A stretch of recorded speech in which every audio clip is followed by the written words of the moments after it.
Hi everybody, and welcome back to another episode of Cooking in an Airstream. If you want to learn how to make a cheesy taco skillet, then stay tuned.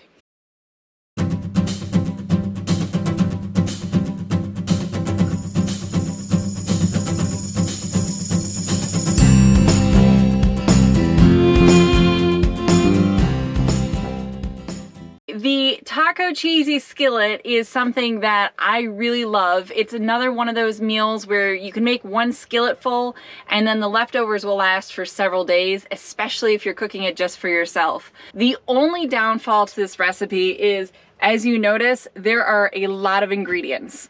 So if you're looking for something that saves space, this might not be the recipe for you. But if you're looking for something that's very taco-y, filled with cheese and a lot of delicious stuff, then I would recommend this one. Let's jump right in and get started. So you're gonna see there are a different variety of things that we need. You can do this with either ground beef or ground turkey. It's up to you. I have ground beef in my fridge right now, so we're gonna go with the beef. There are several canned items that you need, and then several refrigerated items like frozen corn. So you definitely need a fridge for this one as well. So the first thing we're gonna do is saute up our pepper and our onion. Now, this recipe is kind of a mix of different recipes that I have found online. I found an original recipe of a taco skillet several years ago, and I've made it a lot of different times that I wanted to try different items. So it's kind of a combination of a few different recipes that I've seen, plus pepper, because I love bell peppers.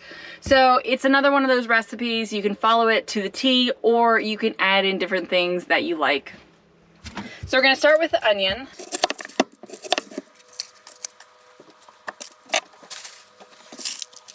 All right, now for our onion, we are gonna want it diced up. I always do a slightly larger than diced because I personally love onion.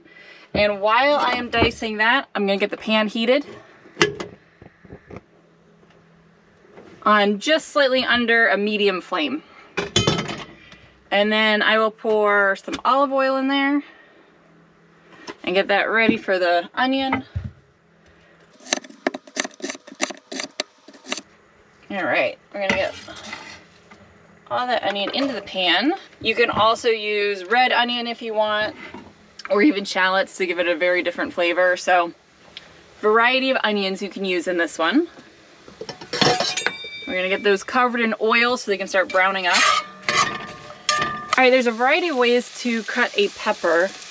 The way that I do it is I take a smaller paring knife and I cut into the top here and I cut a circle around it so that I can pull the guts of the pepper right out.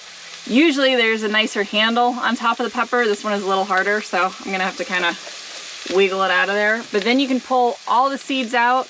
You'll still have a little bit of cleanup to do in the pepper, but it's a lot less work that way. And then I kind of just pull the ribs out with my fingers.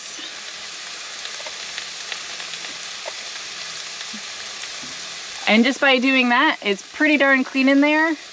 And there actually aren't any seeds. So I'm gonna go ahead, dice this thing up, and get it in with the onions.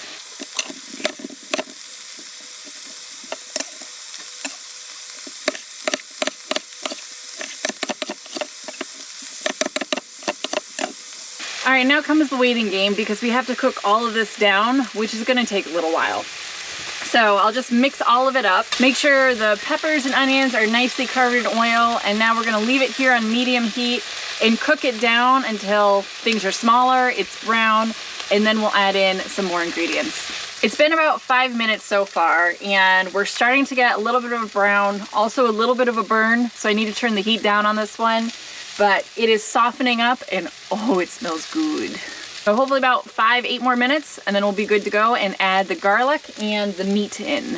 So the next thing I'm gonna do is put some fresh garlic in there. I cheat, and I buy it pre-minced in this jar.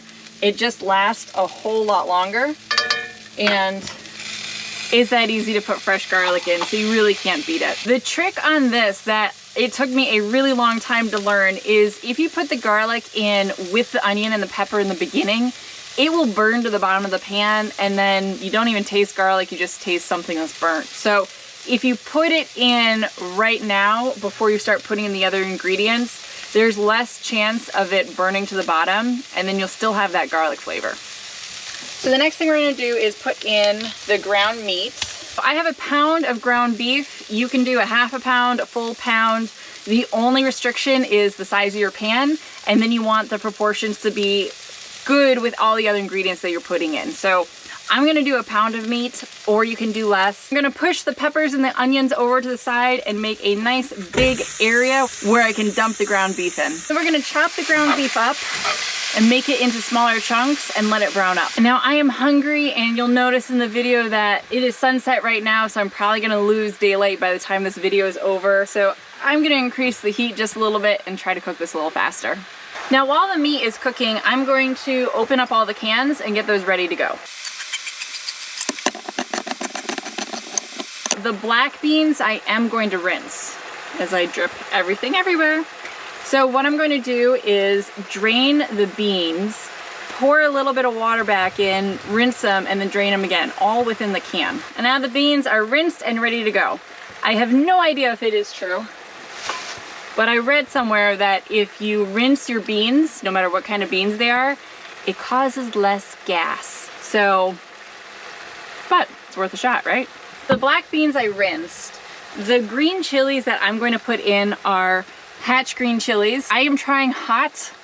I usually go with mild. We're gonna see how hot these actually are. I don't drain them. I'm just gonna dump everything in this can right in. With the fire roasted tomatoes, I also don't drain that. I just dump everything in. The other benefit of doing turkey instead of ground beef is you don't have all the fat.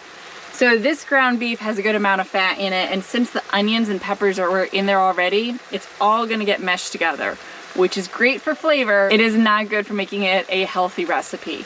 So if you want to go a little healthier, put the ground turkey in, or go really lean ground beef and cook it separate and be able to drain out that fat. But since I only have one skillet and I wasn't thinking to actually pull the onions and the peppers out, it's all getting mushed in there. So it's gonna be a little fattier than I normally have, but hopefully it tastes good. That ground beef cooks really quick. So now I can actually just mesh everything together and start adding everything in. Now here's the fun part of the recipe. We're gonna just take the ingredients and dump them right in. So I'll start with the green chilies. Just dump the whole can. Next, I'm going to take some chili powder. Since I use hot green chilies this time, I'm going to use a little less chili powder, but I don't really know how to measure it in terms of teaspoons and stuff. I kind of just put a little bit in my hand, dump it in, and then we're gonna taste it once it's all simmered and see how spicy it is. Next, ground cumin. You can never have enough ground cumin.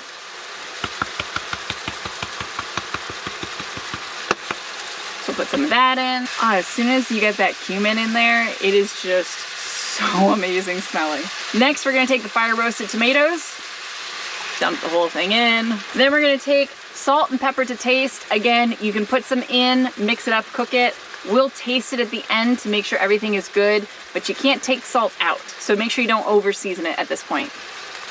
Another thing that I like to buy local, if I can, is salsa. Depending on where you are in the country, you'll find the salsas are really amazing and really different.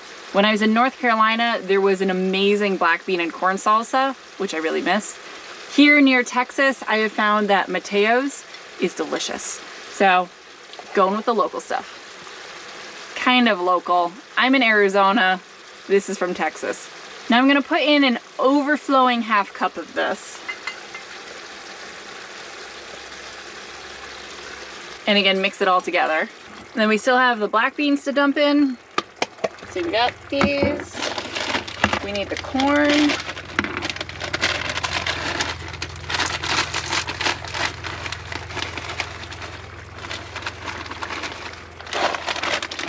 Now the thing is, there has to be enough liquid in here for the quinoa to absorb and cook up. I don't think there is, so we're gonna add about a half a cup of water. That was a little under a half cup. And then we're gonna do another about a half cup of quinoa.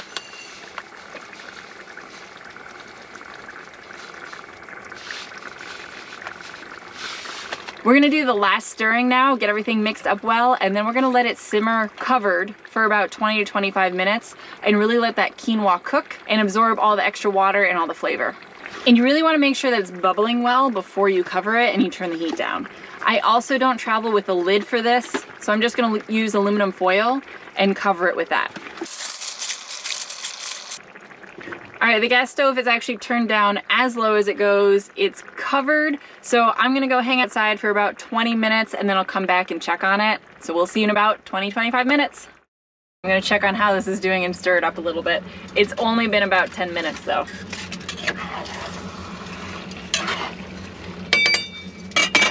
It's looking good. All right, I have to try to be patient for the next 15 minutes. It has now been 22 minutes, so I'm going to check on the skillet and see how it is doing. That's looking like a really good consistency. So it still has a little bit of liquid in it, which is fine. That will solidify a little bit more as it stands. I'm gonna taste it, make sure the seasoning is good, and then also make sure that the quinoa is actually fully cooked. The quinoa is unfortunately not cooked. It's still crunchy, so when you eat it, it crunches. You want it to be kind of hard, but not to the point where you're actually crunching when you're eating. So unfortunately, it needs to stay on here for a little bit longer. All right, it has been a couple more minutes, so let's check on it.